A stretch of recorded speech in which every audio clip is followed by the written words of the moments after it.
Hello प्यारे बच्चों, तो आज हम करने वाले हैं सारंगी पुस्तक से वर्कशीट जो कि आपके पार्ट 20 से छुपम छुपाई। तो पहला प्रश्न जो है आपका वो सही विकल्प पे आपको निशान लगाना है। आपको 4 विकल्प दिए हुए हैं। पहला प्रश्न देखिए, कौन 100 तक गिनती गिनकर सबको ढूंढने निकला। तो कौन निकला था 100 तक गिनती गिन के? जीत। अगला देखिए, पलंग के नीचे कौन छुपा था। तो पलंग के नीचे छिपी थी मारिया। जीत ने सबसे पहले किसको ढूंढा। तो जीत ने सबसे पहले ढूंढा था मोहित को। और जीत को धप्पा किसने किया। तो वो किया था नाजिया ने। ठीक है, नेक्स्ट क्वेश्चन देखिए, जीत ने नाजिया को आखिर में कहाँ ढूंढा। तो कहाँ ढूंढा था जीत ने नाजिया को? चादर के पीछे। ठीक है,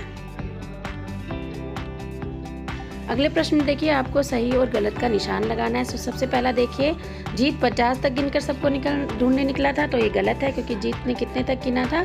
जीत ने 100 तक गिना था। जीत सबको कमरे में ढूंढने लगा। यस। बबली अलमारी के पीछे मिल गई। यस। जीत पेड़ के ऊपर बैठा और सोचने लगा। नहीं, ये गलत है। जीत नाजिया को ढूंढने के लिए बाहर आया। यस, ये सही है। बबली दोबारा गिनती गिनने चल दिया। नहीं, ये गलत है। ठीक है, तो आपको पाठ को अच्छे से पढ़ना है ताकि आपको सारे प्रश्नों के उत्तर याद हो जाए। अब हमारा अगला प्रश्न है, छुपम छुपाई जैसे और 4 खेलों के नाम बताइए।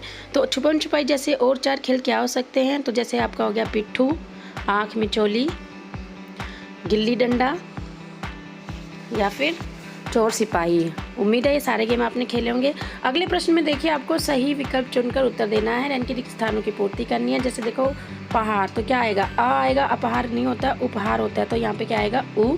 इसी तरह से पलंग, प आएगा। यहाँ पे चादर और आगे क्या आएगा? प्रहार। ठीक है, अगले प्रश्न में देखिए, 6 ऐसे खेलों के नाम लिखिए जो खुले मैदान में खेले जाते हैं। तो खुले मैदान में क्या क्या खेला जाता है? फुटबॉल, हॉकी, क्रिकेट और क्या क्या खेला जाता है खुले मैदान में? फुटबॉल हो गया, ये है ना, खो खो, कबड्डी और आपका गिल्ली डंडा भी कहाँ खेला जाता है? बाहर मैदान में खेला जाता है। अब हम देखिए, नीचे दिए गए शब्दों के विलोम शब्द लिखिए। तो ऊपर क्या क्या होता है? नीचे, खड़ा, बैठा, पीछे, आगे, बाहर का क्या हो जाएगा आपका? अंदर। तो ये सब आप अच्छे से याद कर लीजिए। अगले प्रश्न में आपको प्रश्नों के उत्तर देने हैं। तो पहला प्रश्न है, इस कहानी में कौन कौन है। तो इस कहानी में जीत, मोहित, बबली, नाजिया, मारिया और सिमरन है। अगला प्रश्न है, छुपम छुपाई का खेल कम से कम कितने बच्चे खेल सकते हैं। तो कम से कम 2 बच्चे छुपम छुपाई का खेल खेल सकते हैं।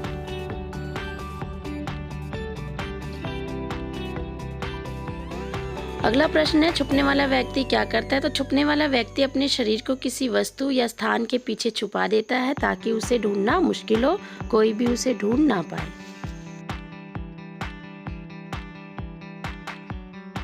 अगला प्रश्न देखो, नाजिया ने जीत को धप्पा क्यों दिया? क्योंकि जीत उसे ढूंढ नहीं पा रहा था और अगर जीत उसको ढूंढ लेता तो वह जीत जाता, लेकिन नाजिया ने जीत को धप्पा देकर उसको हरा दिया।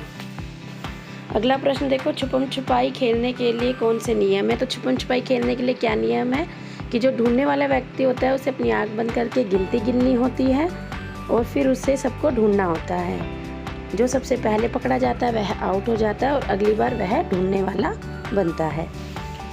क्या तुम्हें छुपम छुपाई खेलना पसंद है? तो इसका उत्तर क्या होगा? हाँ, मुझे छुपम छुपाई खेलना बहुत पसंद है। यह बहुत ही मज़ेदार खेल है। ठीक है, तो ये हमारे प्रश्न उत्तर थे। तो इन सबको आप याद कर लीजिए।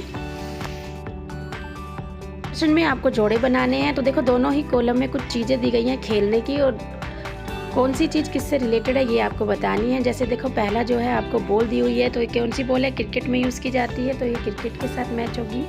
उसके बाद देखो, चेस है, चेस के बाद ये हैं। इसके बाद आपका रैकेट है, तो ये आपका होगा कैरम बोर्ड की ये वाला। और लास्ट आपका हॉकी की स्टिक है, तो ये हॉकी की बॉल है। तो इस तरह से आपको इनको मैच करना है।